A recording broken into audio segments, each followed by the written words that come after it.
Amen. All right. So Revelation 14 verse 8 is going to be our topic. And so let me see if I can. Okay, there you go.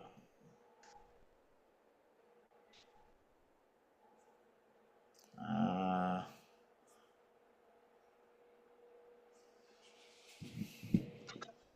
okay, where is. Okay, there you go.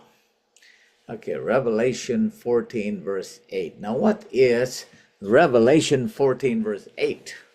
Now, remember that this is the second angel's message. You know, the book of Revelation, Revelation 14, talks about the everlasting gospel. All right, okay? So we have the three angels' messages recorded in the book of Revelation 14. Now, this, three angels' messages are very important because these are the messages that will actually ripen each one of us, will make us prepared or ready for the second coming of Christ. Okay, so last Sabbath we discussed about the first angel's message, but this time we will talk about the second angel, okay, which is Revelation 14 verse 8. Now, what is Revelation 14 verse 8? Now, according to the Bible, it says here, and there followed another angel saying, Babylon is fallen, that great city, because she made all nations drink of the wine of the wrath of her fornication. Okay, so Babylon here being described, which is the great city. It says here, she made all nations drink of the wine of the wrath of her fornication. So Babylon the Great, making all nations drink of the wine. Now we're going to discuss this. Who is this she? Okay, so we're going to define some of the symbols here. There are three symbols that I would like to share to you. Who is this she? Okay, who is this she, and what our nations represent, and what is the wine represents here. Okay, so now if you study Bible prophecy, when you talk about a woman in Bible prophecy, a woman in Bible prophecy is a church. Okay, that's according to Ephesians 5. Ephesians 5:23 to 25, it says here that for the husband is the head of the wife, even as Christ is the head of the church. And he is the Savior of the body. Therefore, as the church is subject unto Christ, so let the wives be to their own husbands in everything. Husbands, love your wives, even as Christ also loved the church and gave himself for it. Now, also another text which is found in 2 Corinthians 11 verse 2, it says here, for I am jealous over you with godly jealousy, for I have spoused you to one husband, that I may present you as a chaste virgin to Christ. And in great controversy, a woman is also represented a church. It says here in Revelation 17, Babylon is represented as a woman, a figure which is used in the Bible as the symbol of a church. A virtuous woman representing a pure church, a vile woman, and apostate church. So when we talk about women in the Bible, it's talking about a church. Now remember, there's only two kinds of churches being mentioned here. Okay, a virtuous woman represents a pure church, and a vile woman which represents an apostate church. Okay, so who is this she that is described as Babylon the Great? Now, according to Great Controversy, this woman in Great Controversy 382, Babylon is further declared to be that great city which reigneth over the kings of the earth. Revelation 17:4-6. And also verse 18, the power that for so many centuries maintained despotic sway over the monarchs of Christendom is Rome. So Rome is actually being being described here as the great city. She is the woman being mentioned here. Okay? She is the woman. And if you look at in Revelation 17, okay, this is Revelation 17 being quoted here.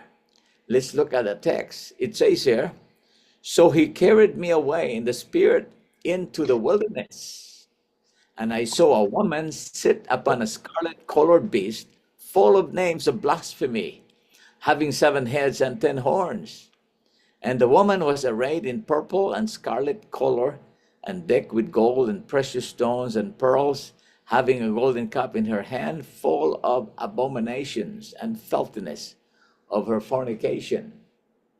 And upon her forehead was a name written, Mystery, Babylon the Great, the mother of harlots. So basically, this woman being mentioned here, Rome, is the mother of harlots and abominations of the earth. And I saw the woman drunken with the blood of the saints and with the blood of the martyrs of Jesus. And when I saw her, I wondered with great admiration. And the woman which thou sawest is that great city which reigneth over the kings of the earth.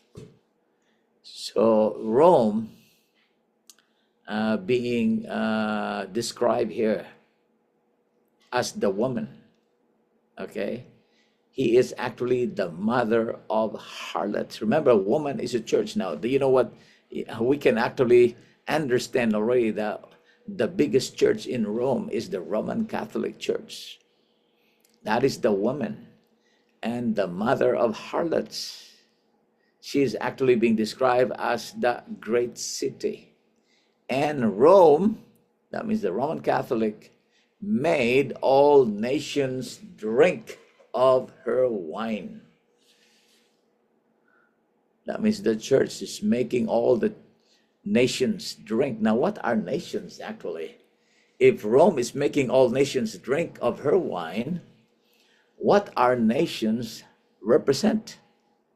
Now, according to the spirit prophecy, sometimes we think that nations are just countries. No, it's not talking about countries here.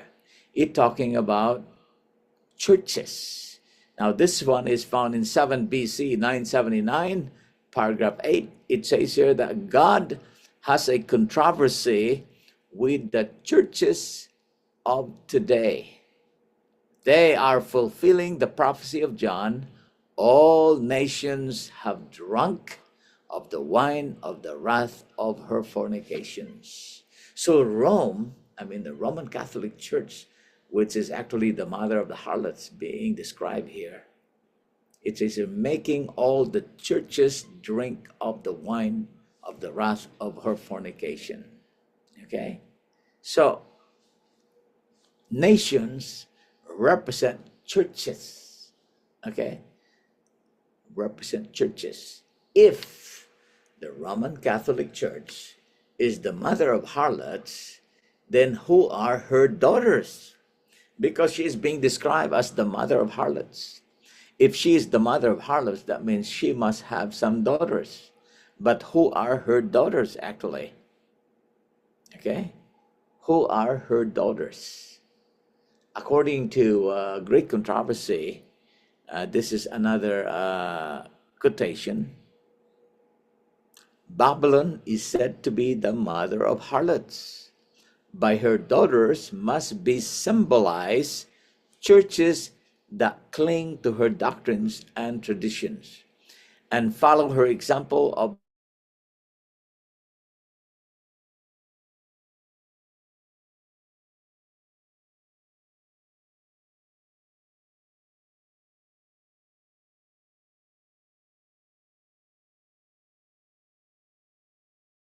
mother of harlots.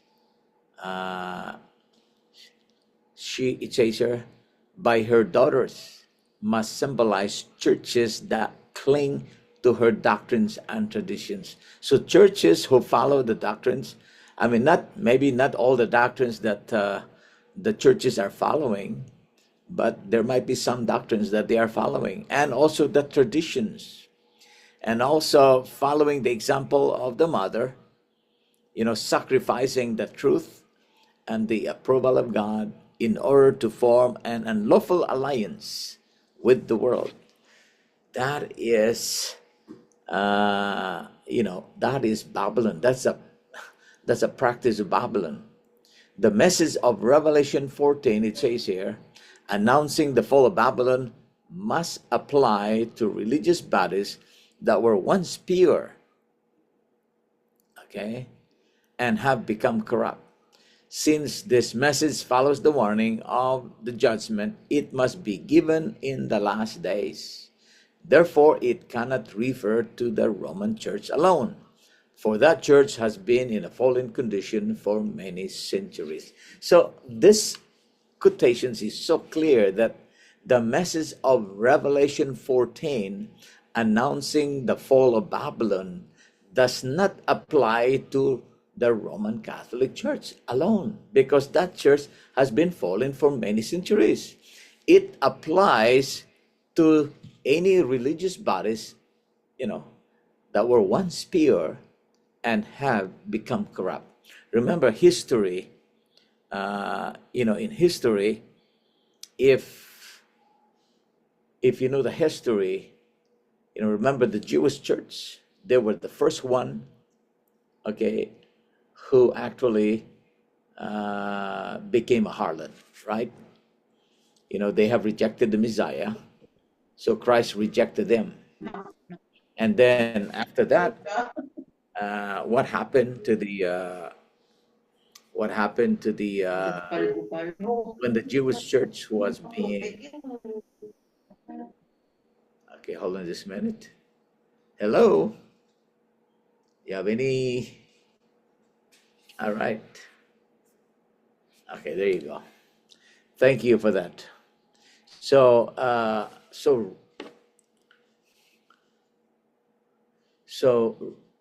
the Jewish church, who was the church that was actually being visited by Christ, okay? That was the church, established church that was being visited by Christ the Messiah, rejected him. And that's according to John chapter 1, right? It says there that he came unto his own, and his own received him not. So basically, the Jewish church rejected Christ. And so what happened? Christ has to establish another church, which was the apostolic church. Remember that the disciples, Christ started his own church. That was the disciples, and then his apostles, and then became the apostolic church. And so the apostolic church, one of the churches that one of the churches actually that was established by the apostles, like the Roman church. But Rome, Rome was not always bad. Actually, Rome used to, it says there in great controversy, they used to keep the Sabbath, the seventh Sabbath, until they apostatize. So Rome actually followed the Jewish church, and also they were being also rejected. Okay, so Rome was rejected. They after Rome, the Protestants left from Rome. Remember the Protestant churches. So they were actually the churches after Rome. Now, when the Protestant churches in 1844 became Babylon fallen, the Adventists left also. That is history. Okay, so the Jewish church, the Roman church, and then the Protestant church, and then the Seventh-day Adventist. Now, the Seventh-day Adventist was organized in 1863. So in other words, those churches that were being mentioned, the Jewish church, the Roman church, they were fallen already for many years, and also the Protestant churches, they were fallen since 1844. They were being denounced. So the only church that was being described here, who was once pure and has become corrupt, that means only the Adventists. So this message of Revelation 14 applies specifically to the Adventist church. So when you talk about Babylon, it does not refer to Rome only. It refers to the church of the Seventh-day Adventists. Okay? That's what it says here. The message of Revelation 14 announcing the fall of Babylon must apply to religious bodies that were once pure and have become corrupt. Since this message follows the warning of the judgment, it must be given in the last days. Therefore, it cannot refer to the Roman church alone, for that church has been in a fallen condition for many centuries. Now, Rome made all nations drink. Remember, nations represent churches. Are all the churches drunk, have drunk of the wine of the Roman Catholic Church? Have they drunk of that wine? According to Revelation 18, yes, they have drunk. It says here, Revelation 18. And after these things, I saw another angel come down from heaven, having great power, and the earth was lightened with his glory. Okay? And he cried mightily with a strong voice, saying, Babylon the great is fallen, and is become the habitations of devils, and the hold of every foul spirit, and a cage of every unclean and hateful bird. For all nations have drunk. In other words, all nations, all the churches have drunk of the wine of the wrath of her fornications. And the kings of the earth have committed fornication with her. And the merchants of the earth are waxed rich through the abundance of her delicacies. And I heard another voice from heaven saying, Come out of her, my people, that ye be not partakers of her sins, and that ye receive not of her plagues, for her sins have reached unto heaven, and God hath remembered her iniquities. So basically, there is a call to God's people to come out from any Babylonian church, because if you remain in a church that follows Rome, you become partakers if you remain there. Okay?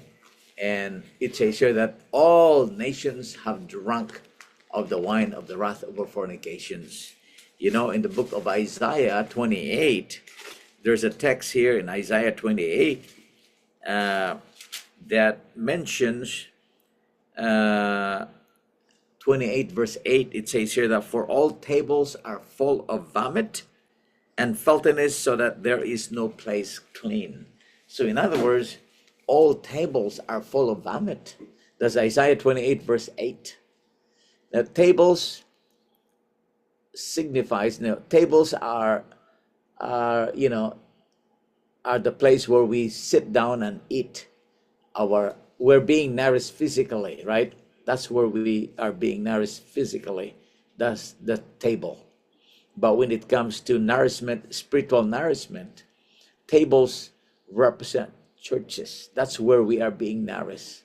So it says here, the book of Isaiah is telling us that all tables, that means all the churches, are full of vomit, so that there is no place clean. Everything is all corrupt. That's why there is a final call being given here in verse 4. Come out of her, my people, that ye be not partakers of her sin. That means all the churches have drunk of the wine.